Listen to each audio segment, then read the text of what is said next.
दोस्तों नमस्कार। भविष्य में कोच कौन बनेगा या कौन बनना चाहिए, आज हम इस पर आपको जानकारी देंगे। आजकल हम आपको कोचों की समस्याएं और गोपीचंद टास्क फोर्स की रिपोर्ट के अनुसार उन्हें सुलझाने और कोचों को और बेहतर बनाने संबंधित जानकारी दे रहे हैं। सरकार इसे कितना अपनाती है वह तो समय ही बताएगा। आप में से बहुत से लोगों ने हमें कमेंट में लिखा था कि जो खिलाड़ी नहीं रहा उसे कोच नहीं बनना चाहिए या बेस्ट प्लेयर को कोच बनना चाहिए। तो आज इसी विषय पर गोपीचंद टास्क फोर्स का क्या कहना है, इसकी जानकारी आपको देने वाले हैं। कोच बनने की प्रक्रिया को आसान और सुव्यवस्थित बनाना कैसे हो सकता है। अभी तक कई बार यह पता नहीं चलता था कि एक अच्छा खिलाड़ी कोच कैसे बने या कोचिंग शुरू करने का सही रास्ता क्या है। रिपोर्ट में सुझाव है कि कोच बनने के लिए एंट्री पॉइंट यानी कि प्रवेश द्वार बिल्कुल साफ होने चाहिए। बड़े खेल संस्थानों जैसे NS पटियाला, LNIP ग्वालियर, इनके प्रमुख पुराने दिग्गज खिलाड़ी और सीनियर कोच मिलकर एक्सपर्ट ग्रुप बनाएंगे। यह ग्रुप तय करेगा कि किसी खास खेल जैसे कुश्ती या एथलेटिक्स में कोच बनने के लिए ट्रेनिंग का आधार क्या होना चाहिए। इससे हर खेल की अपनी जरूरत के हिसाब से कोच तैयार होंगे।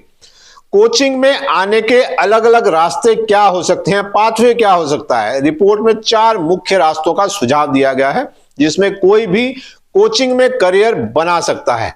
शारीरिक शिक्षा PT टीचर्स के लिए क्या रास्ता है। शारीरिक शिक्षक के लिए स्कूलों में खेल सिखाने वाले PT टीचर्स के पास अनुभव तो होता है, लेकिन अक्सर उनके पास आधुनिक कोचिंग सर्टिफिकेट नहीं होता।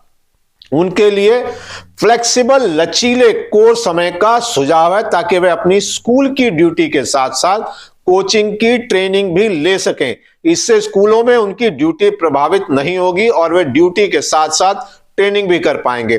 PT टीचर्स को इससे फायदा क्या होगा, ये सर्टिफिकेट उनके टीचर डेवलपमेंट क्रेडिट में भी जुड़ेंगे जिससे उनकी नौकरी में भी तरक्की हो सकेगी। स्पोर्ट्स की पढ़ाई करने वाले छात्रों के लिए रास्ते खुले रहेंगे। जो छात्र स्पोर्ट्स यूनिवर्सिटी में अपनी डिग्री BPEd या MPEd कर रहे हैं उन्हें अलग से कोचिंग कोर्स करने के लिए सालों इंतजार नहीं करना पड़ेगा। उनके कॉलेज के सिलेबस में ही इस कोचिंग की ट्रेनिंग को जोड़ दिया जाएगा। इसका फायदा यह होगा कि कॉलेज से बाहर निकलते ही उनके हाथ में डिग्री भी होगी और कोचिंग का सरकारी लाइसेंस भी, जिससे वे तुरंत नौकरी पा सकेंगे। पूर्व खिलाड़ियों के लिए RPL सिस्टम होगा। यह सबसे महत्वपूर्ण सुझाव है। ये RPL जो है वो रिकॉग्निशन ऑफ प्रायर लर्निंग क्या है ये आपको जानकारी देते हैं। RPL है पुराने अनुभव की पहचान। इसका मतलब अगर कोई खिलाड़ी 10 साल तक देश के लिए खेला है तो उसे कोच बनने के लिए फिर से जीरो से पढ़ाई करने की जरूरत नहीं होगी। सरकार कहेगी चूंकि आप इतने बड़े खिलाड़ी हैं इसलिए हम आपके अनुभव को ही आपकी पढ़ाई मान लेते हैं। इससे उस खिलाड़ी को सीधे बड़े या एडवांस लेवल के कोचिंग कोर्स में दाखिला मिल जाएगा, यानी उसके अनुभव को सम्मान दिया जाएगा और जो उसने नहीं सीखा है उसकी ही उसको ट्रेनिंग लेनी होगी।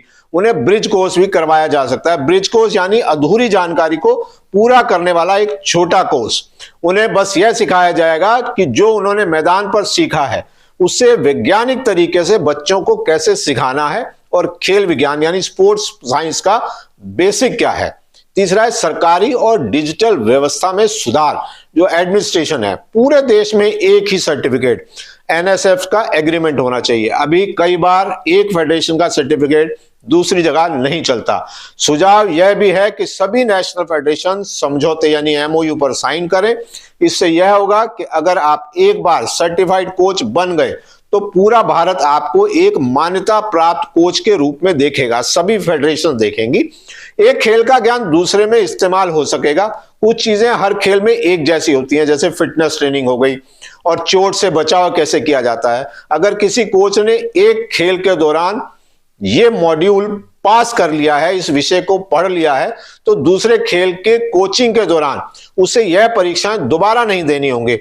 हालांकि उसे दूसरे विषय जो उसने नहीं सीखे हैं वह जरूर सीखने होंगे।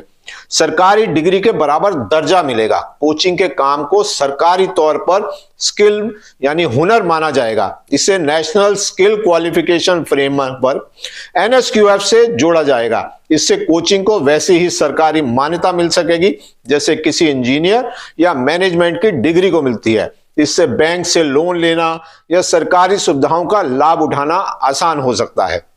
डिजी लॉकर और डिजिटल रिकॉर्ड। डिजी लॉकर की हम बात करें तो आपके सभी कोच सर्टिफिकेट जो हैं वो ऑनलाइन डिजी लॉकर में सुरक्षित रहेंगे। कोई भी संस्था आपके लाइसेंस नंबर से आपकी काबिलियत चेक कर सकेगी। ट्रैकिंग के लिए एक डिजिटल डैशबोर्ड होगा जो यह देखेगा कि कौन सा कोच कितना एक्टिव है, वह नई चीजें सीख रहा है या नहीं, उसके द्वारा सिखाए गए जो खिलाड़ी हैं उनका रिजल्ट कैसा है। आम आदमी और खिलाड़ियों के लिए इसका बड़ा फायदा क्या होने वाला है वो समझते हैं। कौशल की पहचान होगी इससे। अब सिर्फ डिग्री की कदर नहीं होगी, आपके मैदान के अनुभव की भी उतनी ही कदर होगी। करियर की सुरक्षा। कोचिंग अब सिर्फ पार्ट टाइम काम नहीं बल्कि एक सुरक्षित और सम्मानजनक प्रोफेशनल करियर बनेगा। भ्रष्टाचार और फर्जीवाड़े पर भी रोक लगेगी। सब कुछ डिजिटल और पारदर्शी होने से केवल असली और काबिल लोग ही कोच बन पाएंगे और उन्हें ही नौकरियां मिलेंगी। याद रखें, यह पुलेला गोपीचंद टास्क फोर्स की एक विस्तृत रिपोर्ट है। इसे लागू करने का फैसला सरकार की मंजूरी और व्यावहारिकता पर निर्भर करेगा। तो दोस्तों, आप समझ सकते हैं कि कोचेस की डेवलपमेंट के लिए कितने चीजें जो हैं वो इस टास्क फोर्स ने सजेस्ट की हैं। अभी और हिस्सा इसका मौजूद है, अभी और हिस्से हम आपको पूरी डिटेल में सुनाएंगे जो कोचेस से जुड़े हुए हैं। और कोच जो हैं वो भारत का, देश का जो सपना है 2047 तक का, उसको कैसे पूरा करेंगे, उसमें इस रिपोर्ट का बहुत बड़ा हाथ होने वाला है। तो इस मेरे साथ इसी तरह जुड़े रहिएगा। आपके जो सजेशन आ रहे हैं, सुझाव आ रहे हैं, कमेंट बॉक्स में आपके मैसेजेस जो आ रहे हैं, हम उन पर सब पर नजर रखे हुए हैं और हमारी कोशिश है कि हम उन सब के जवाब आपको देते रहें। और जो कमेंट्स हैं वो भी हम अपने स्क्रीन पर, अपने वीडियोस में शेयर करेंगे। इसलिए हमारे साथ जुड़े रहिए, कमेंट बॉक्स में कमेंट करते रहिए। वीडियो पसंद आई हो तो वीडियो जरूर लाइक कीजिएगा, शेयर भी जरूर कीजिएगा अपने अपने प्रोफाइल पर, अपने अपने पेज पर, अपने दोस्तों के साथ। अगली वीडियो तक के लिए मुझे इजाजत दीजिए। बहुत बहुत शुक्रिया।